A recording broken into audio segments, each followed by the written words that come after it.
అయిపోయింది, మీరు డబ్బులు ఇచ్చారన్నా మీ సొంత డబ్బులతో తర్వాత ఇంకోటి తెచ్చి పెట్టారు, అది కూడా కాలిపోయింది.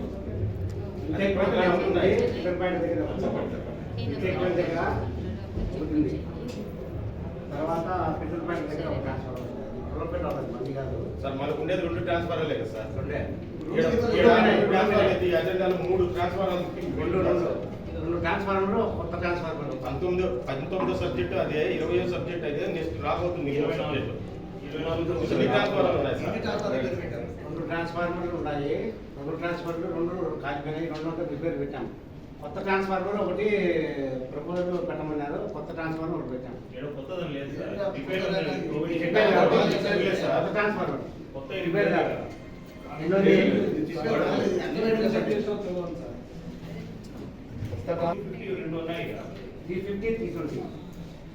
250 ఒకటి సార్, 250 ఒకటి 320 ఒకటి. 30 సబ్జెక్ట్ లో ఇంకోటి ఉంది, 250 ఉంది మళ్ళీ 30 సబ్జెక్ట్ లో. మళ్ళీ దానికి ₹1,00,000 పెట్టున్నారు. డ్యామ్ విషయంలో చాలా నిర్లక్ష్యం జరుగుతుందన్న. అది ఎందుకంటే వాళ్ళు ప్రవర్తిస్తున్నారు అది మీకు తెలుసు. డ్యామ్ విషయంలో మంది జనాభా ట్రాన్స్ఫార్మర్ అన్నారు, రిపేర్లు చేసినామన్నారు. మళ్ళీ 3 సబ్జెక్టులు 2 ట్రాన్స్ఫార్మర్లు అది వదిలేద్దామన్నా. సప్లై చేసే వాటర్ విషయంలో కూడా లీకేజ్లు అంటారు, పోతూనే ఉన్నాయి. అది ఏం జరుగుతుందో డ్యామ్ లో అయితే అక్కడ ఎవరు మెయింటైన్ చేస్తున్నారు, దానికి ఇన్ఛార్జ్ ఎవరు, ఎవరిని మేము దాన్ని ప్రశ్నించడానికి ఎవరిని అడగాల?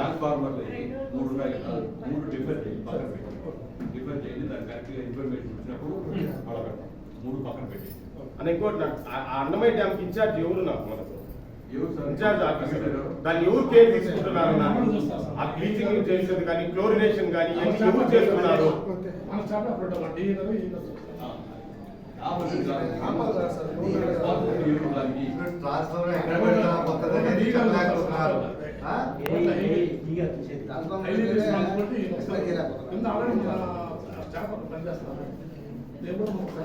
సభ్యులు అడుగుతున్నారు నిజంగా ఇవ్వండి. క్లోరినేషన్ పర్సెంటేజ్ ఎవరు చెక్ చేస్తున్నారు అక్కడికి వెళ్ళి? అది కూడా ఎవరు వాళ్ళ పొజిషన్ ఏంది మొత్తం మీరు రిటర్న్ గా ఇచ్చి వాళ్ళ దగ్గర ఎక్స్ప్లెనేషన్ అడగండి. ఆ ఒక రిజిస్టర్ ఏమైనా మెయింటైన్ చేస్తున్నారు? మనకు క్లీనింగ్ కూడా ఎన్నో క్లీన్ చేస్తున్నారు, ఏంటి ఆ డీటెయిల్స్? దానివల్ల ఎంత డబ్బులు వస్తున్నాయి, ఎంత ఇబ్బంది పడుతున్నారు కదా. కౌన్సిల్ అడగాలంటే కూడా ఎవరున్నాడు కదా, ఎవరు రెస్పాన్సిబిలిటీ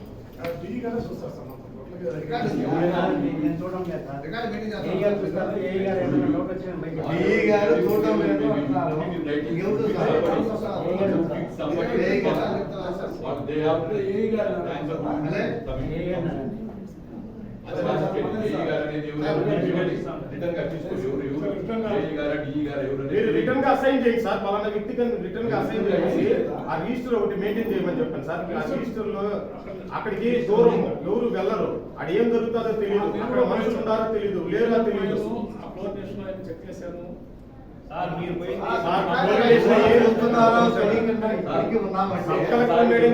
కంప్లైంట్ పెట్టామో ఆ రోజు వెళ్ళి క్లోరినేషన్ చెక్ చేశారు సార్, అంతా కూడా చెక్ చేయాలి. మేడం గారు చెప్తే అడుగుతున్నారు వాళ్ళు, దాన్ని ఫిక్స్ చేయండి మీరు రెస్పాన్సిబిలిటీ. శానిటేషన్ ఉంటుంది, శానిటేషన్ ఫిక్స్ చేస్తాను వాళ్ళ రెస్పాన్సిబిలిటీ. అట్లా దీనికి ఎవరు ఇన్ఛార్జి, రైతులకు ఎవరు ఇన్ఛార్జి, వాటర్ సప్లైకి ఎవరు ఇన్ఛార్జి, అట్లా మీరు ఫిక్స్ చేయండి. ఎవరో చేసేది మేఘాలు చెప్పుకుంటే పద్ధతి కాదు. మున్సిపాలిటీ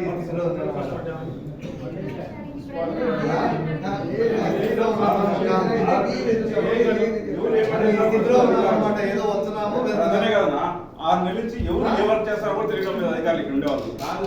అదే 6 నెలల తర్వాత కూడా మళ్ళీ 700 డిసైడ్ మనకి కావాలని మనకు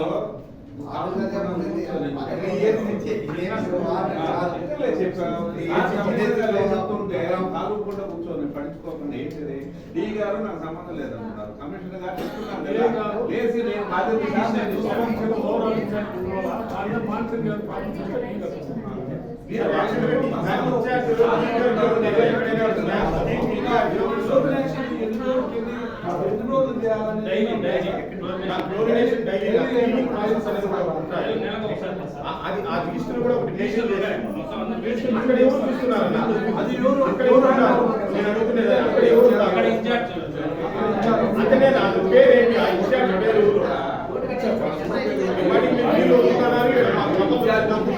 జనాలు వచ్చి ట్రాన్స్ఫర్ కూడా పెట్టారన్నా.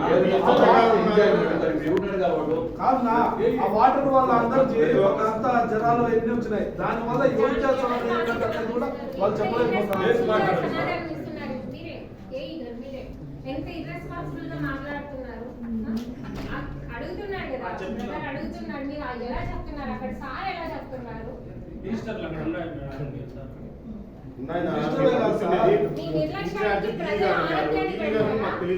మీరేం చెప్తారు? ఇంకైనా మాకు రిజిస్టర్ లైన్ మెయింటైన్ చేసి క్లీన్ చేయాలి. ఎందుకంటే వాటర్ ప్రాబ్లం వల్ల చాలా ఇబ్బందులు. ఒకసారి హాస్పిటల్ చెక్ చేయండి, ఎన్ని కేసులు వస్తున్నాయి కదా మీ డిపార్ట్మెంట్ కదా. ఇంకొకటి కౌంటర్ ఇచ్చేసి ఇక్కడ కూడా ఒకటి పెట్టండి. Left check any time. అందరూ కమిషన్ గారు చైర్మన్ గారికి సబ్మిట్ చేయండి. క్లీన్ ప్రాసెస్ రికార్డు చైర్మన్ గారికి సబ్మిట్ చేయండి. ఇది తీసుకున్నామనే బాధ్యత తెలియదా? అంటే ఎవరికి ఏ వర్క్ అనేది కూడా తెలియదు. కాదు సార్ అత్తరాలు కూడా అంతేనా చేసేది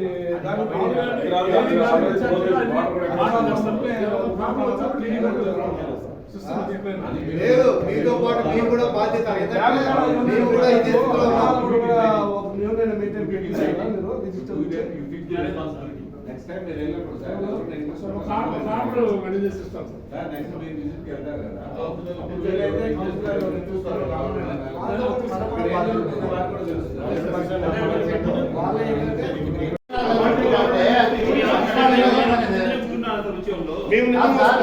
అనఫిషియల్ గా ఎవరంటే వాడు పోయి సిస్టమ్ ఏంటి సార్ అది?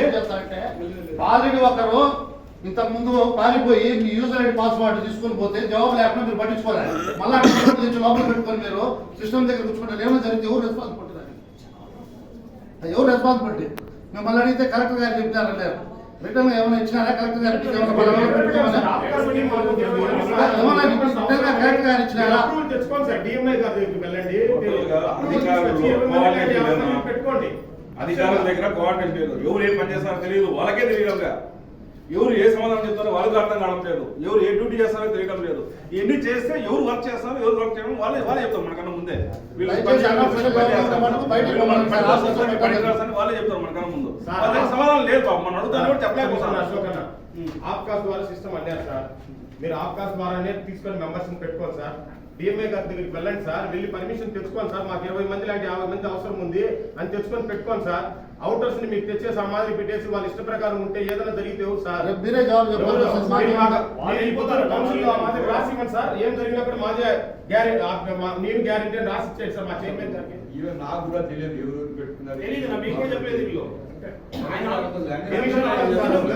అన్ని మీరే స్ట్రీమ్లైన్ చేసుకోండి.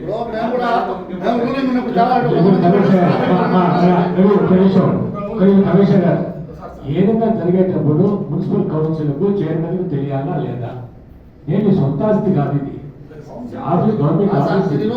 చైర్మన్ ఉన్నారు, కౌన్సిలర్ ఉన్నారు. నువ్వు ఓన్లీ గెస్ట్ మాట ఎప్పుడైనా ట్రాన్స్ఫర్ అయితే వెళ్ళిపోతావు. నేను బాధ్యత ఎవరు? కౌన్సిల్ కొట్టాలి, చైర్మన్ కొట్టాలి. ఏమన్నా అప్రిసియేషన్ జరిగినా కౌన్సిలర్కి వస్తుంది. నీకు రాదు, నీకు మా పెన్షన్ కూడా రాదు. నువ్వు నువ్వు కౌన్సిల్ కు చైర్మన్ కు ఏ పని చేసినా మళ్ళీ ఇబ్బంది పడాల్సి వచ్చేది నువ్వే. జాగ్రత్తగా చూసుకొని లెటర్ తీసుకోండి. ఏం జరిగినా నేనే బాధ్యత. లెటర్ తీసుకోండి సార్, సరిపోతుంది. ఫస్ట్ వర్క్ చేస్తున్న టీమును మీకు తెలుస్తా మీరు ఏం చేస్తున్నారు, ఎవరు వస్తారు, ఎవరు వెళ్తారు మీకు తెలుస్తుంది. మీకు ఆ విషయం తెలియడం లేదు. First of all sanitation problem ఉంది, కలెక్షన్ ప్రాబ్లం. నువ్వు కౌన్సిల్ వాళ్ళ కౌన్సిల్ ఆమోదం తర్వాత చూసుకోవాలి. కమిషనర్ గారు ఏదైనా కౌన్సిల్ ఆమోదం తర్వాత చైర్మన్ గారి కౌన్సిల్ నువ్వు చూసుకోవాలా. ఇదే సొంత ఇల్లు కాదు, ఏమంటే నువ్వు ఇంట్లో పెట్టుకోను. కౌన్సిల్ ఆమోదం ఉండాలి. జాగ్రత్తగా చూసుకొని పోండి, లేకపోతే మీరే ఇబ్బంది పడతారు. మళ్ళా సచివాలయం సిబ్బంది కలెక్షన్ ఏం ప్రాబ్లం నాకు అర్థం కావట్లేదు. ఎందుకు తక్కువ వస్తుంది మాకు అర్థం కావడం ఇప్పటికి. ఎంత చండాలంగా ఉంది. ఒక రిజిస్టర్ ఆఫీస్ ఎదురుగా, హై స్కూల్ ఎదురుగా ఎలా మాట్లాడతారు సార్? ఆ వల్గర్ మాట చెప్పలేదు. మీరు ఒక 10 నిమిషాలు ఉండండి. ఎవరైనా ఇక్కడ 7 లక్షల వరకు అక్కడికి వెళ్ళి వచ్చింది. వాళ్ళు డిలే చేశారు. దాని వరకు డిలే అయింది. పక్కన స్కూల్ ఏముంది. ఇప్పుడు వెళ్దాం, అందరూ ఇక్కడ నుంచి వెళ్దాం. 5 నిమిషాలు ఎవరైనా ఉంటే అక్కడ దీని వల్ల అర్జెంట్ జనరల్ ఫండింగ్ పెట్టామని 3000 చెప్తా ఉంటారు. ఎప్పుడు టెండర్ పెట్టారా? లాస్ట్ వీక్ పెట్టినాము. 4వ తేదీ లాస్ట్ డేట్. ఎప్పుడు పెట్టినారా? జనవరి 4వ తేదీ లాస్ట్ డేట్. ఒక 1 ఇయర్ నుంచి నువ్వు ఆ రోడ్డు వస్తానంటావా? ఎలా ఉంటుంది? నువ్వు నిలబడతావా? ఇచ్చారా?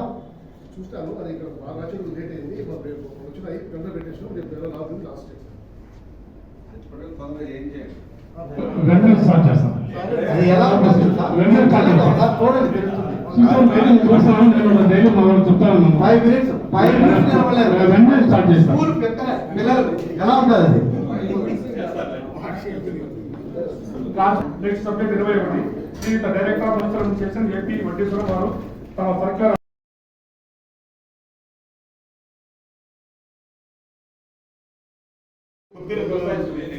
ఇప్పుడు రవణ మనం అడగగానే దాదాపు 20 లక్షలు శాంక్షన్ చేశారు. ఆ 20 లక్షలకు 2 ట్రాక్టర్లు 2 ట్రాలీలు ఆల్రెడీ అయిపోయింది. ఈ నెలలో అదే ఆ లోపల ఒకటి పెట్టుకొని మార్కెట్ కి టెంకాయలు తీసుకునే దానికి ఒక ట్రిప్ టోటల్ టైం వేస్ట్ అవుతుంది. అది నా టెంకాయల కోసమే, ఓన్లీ టెంకాయల కోసం అడగండి శాంక్షన్ తీసుకుంటాను. ఆ టెంకాయలు చాలా సమస్య కాదు. మార్కెట్ క్లీన్ చేసేదానికి టెంకాయలు మాత్రమే పెట్టండి. ఒక ట్రాక్టర్ తీసుకోండి. దానికి 4 మెంబర్స్ ఒక డ్రైవర్ అయితే ఇప్పుడు ఆల్రెడీ 20 మంది ఉన్నారు కానీ ఆ మాదిరిగా మీరు ఏదైనా తీసుకోండి సార్. అది ప్రాబ్లం క్లియర్ చేయండి సార్. మార్కెట్ చాలా దారుణం సార్. పెట్టండి. యాంటిసిపేషన్ చేసేది ఆ కూరగాయలు తింటున్నాం మేము. ఫోటో దేని నుంచి ఆ ట్రాక్టర్ తిరుగుతుంది. మీరు కూడా తింటున్నారు వచ్చారు కాబట్టి. నెక్స్ట్ 44వ సబ్జెక్టు రాజంపేట పురపాలక సంఘం. అప్పుడు ఉదాహరణ చెప్పినాం కాబట్టి బలవంతం కట్టిస్తాం. మనం రెన్యువల్ చేస్తాం. రెన్యువల్ చేసినప్పుడు వాళ్ళు రిప్రజెంటేషన్ ఇచ్చినారు. అయితే స్టేట్ లో ఎక్కడ లేదు కాబట్టి మనం వీలేదని మనం ప్రకారం కట్టారంటే కట్టి తీరా లేకపోతే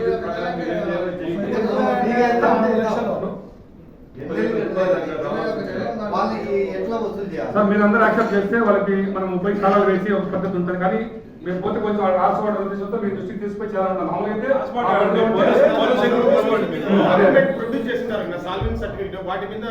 ఇవి సాల్వెన్స్ కూడా వాళ్ళు లేవు. ఎప్పుడో గతంలో పంచాయతీ నుంచి ఇచ్చినారు.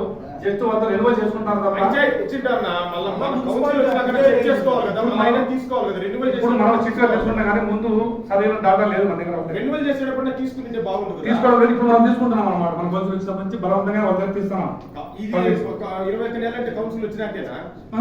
ఇప్పుడు మనము వాళ్ళకు ఉండే బకాయిలు ఇప్పుడు రెన్యువల్ చేస్తే మన టైం వస్తే కదా ఇప్పుడు తీసుకుంటాం అందరి దగ్గర. ఇప్పుడు 20 లక్షలు బాకీలు ఉన్నాయి.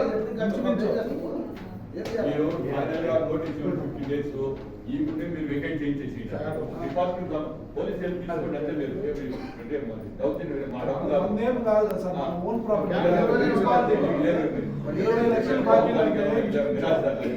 ఎయిర్పోర్ట్ పెట్టింది. పోలీస్ మార్గం ఏముండదన్న? 20 లక్షలు